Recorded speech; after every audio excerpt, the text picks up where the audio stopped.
Hi అండి, బాగున్నారా అందరూ? నేనైతే చాలా బాగున్నాను. ఈరోజు నేను తాటి బూరెలు వేస్తున్నానండి.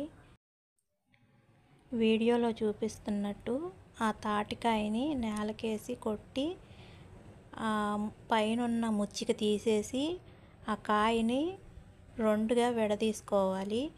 ఆ తర్వాత నల్లగా ఉన్న ఆ తోలు ఏదైతే ఉందో అదంతా తీసేసుకోవాలి. మొత్తం తీసేయాలి, కొంచెం కూడా ఉండకూడదు. మళ్ళీ అది ఉన్నట్లయితే మనకి తాటి పేస్ట్ తీసేటప్పుడు నల్లగా వచ్చిద్దండి. అందుకనే మొత్తం అంతా తీసేయాలి, క్లీన్గా చేసేయాలి.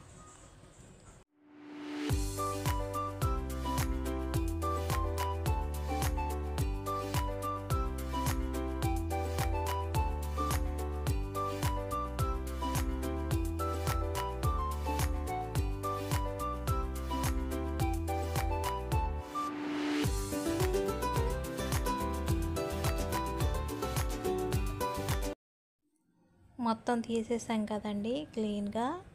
ఇప్పుడు పేస్ట్ తీసుకుందాము. కొంచెం నీళ్ళు తడి చేసుకుంటూ కొద్ది కొద్దిగా నీళ్లు పోసుకుంటూ తీసుకోవాలండి. అప్పుడైతే చక్కగా ఈజీగా కిందకి దిగుతుంది, సులువుగా ఉంటుందన్నమాట. అమ్మో, ఏమైనా కానీ తాటి పేస్ట్ తీయటం మాత్రం చాలా కష్టం అండి. చేతులు నొప్పులు వచ్చేసేస్తాయి. కానీ వేసిన తర్వాత తినడానికి మాత్రం భలే ఆనందంగా ఉండిద్ది. మొత్తానికి బాగుంటుంది తింటాకి. చూసారా పేస్ట్ ఎంత చక్కగా వచ్చిందో? ఇది 3 కాయల పేస్ట్ అండి, బాగా వచ్చింది కదా. బీపీ రవ్వతో వేస్తున్నానండి నేను ఈ బూరెలు. దానికోసం నేను బియ్యాన్ని కడిగి ఆరపోసి మిక్సీలోనే పట్టుకున్నానండి. రవ్వలాగా పట్టాను. అలా అలా రావాలి, రవ్వలాగా, సన్నటి రవ్వలాగా.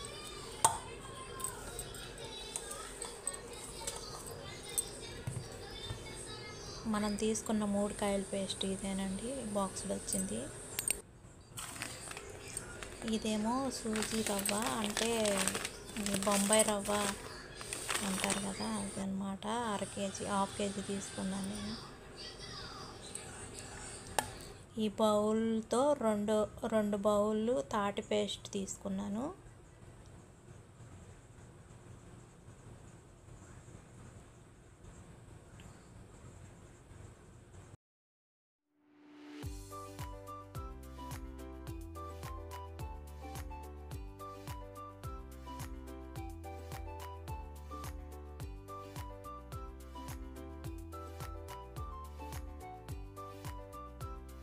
తాటి పేస్ట్ తీసుకున్న గిన్నె ఉంది కదండి, ఆ గిన్నెతో బీపీ రవ్వ కూడా 2 గిన్నెలు తీసుకోవాలి.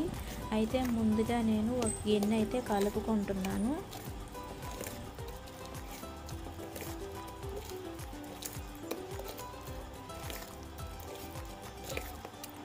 ఒక కప్పు బొంబాయి రవ్వ కలుపుకోవాలి. ఆ బొంబాయి రవ్వ మాత్రం కంపల్సరిగా కలుపుకోవాలండి, లేకపోతే రవ్వతో వేసింది కదా అవి సరిగా రావండి, ఇరిగిపోతాయి. బొంబాయి రవ్వ వేసుకుంటేనే మనకి తాటి పప్పలు, అవే తాటి బూరెలు బాగా వస్తాయి అన్నమాట. నేనైతే ఇప్పుడు 1 కప్పు వేసాను. ఎండు కొబ్బరి అండి ఇది. పచ్చి కొబ్బరి కూడా వేసుకోవచ్చు, అసలు మామూలుగా అయితే పచ్చి కొబ్బరి వేస్తారు. నేనైతే ఎండు కొబ్బరి వేస్తున్నాను. ఇది కూడా బాగుంటుందండి, ఒకసారి ట్రై చేయండి.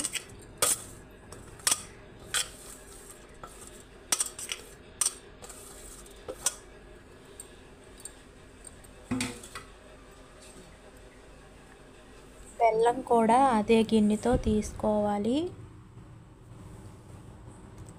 తీసుకొని మొత్తం అంతా కలిసేటట్టు మళ్ళీ ఇంకొకసారి కలుపుకోవాలి. తర్వాత ఇందాకడ మనం 2 గిన్నెలు బీపీ రవ్వ వేసుకోవాలని చెప్పాం కదా, అది ఇప్పుడు మళ్ళీ నేను వేసుకుంటున్నాను. అది వేసి మొత్తం అంతా కలపాలి. తర్వాత నెయ్యి వేసుకోవాలి అందులో. ఇది వేసుకుంటేనే మనకి చక్కగా మెత్తగా ఉంటాయండి, దూదుల్లాగా బూరెలు. అవి మాత్రం కంపల్సరిగా వేసుకోవాలి. ఇలాచీ పౌడర్ వేసుకోవాలి. తర్వాత మొత్తం అంతా మళ్ళీ ఇంకొకసారి కలిపేసుకొని పొయ్యి మీద కళాయి పెట్టి ఆయిల్ వేసి అది కాగిన తర్వాత ఇవి పప్పల్లాగా చేసి వేసుకోవడమే. పిండి కొంచెం పలసగా ఉన్నట్లయితే బొంబాయి రవ్వ కలుపుకోవచ్చండి, కానీ బీపీ రవ్వ మాత్రం కలుపుకోకూడదు. బీపీ రవ్వ కలిపితే అవి ఇరిగిపోతాయండి. బొంబాయి రవ్వే కలుపుకోవాలి.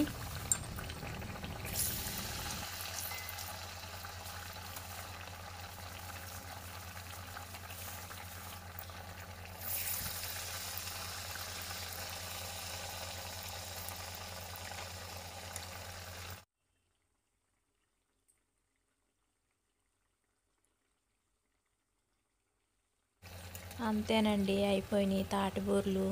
కష్టపడినంతసేపు లేదు. అవి తాటి పేస్ట్ తీయటం, అవి పప్పలేయటం కష్టమే, కానీ తినడానికి మాత్రం చాలా ఈజీ అండి. అట్లా వెళ్ళిపోతాయి అంతే, చక్కగా మెత్తగా టేస్టీగా. ట్రై చేయండి మీరు కూడా. నా వీడియో కనుక మీకు నచ్చితే లైక్ చేయండి, షేర్ చేయండి, సబ్స్క్రైబ్ చేసుకోండి. చూసారా ఎంత మెత్తగా ఉన్నాయో, కొబ్బరి బూరెల్లాగా.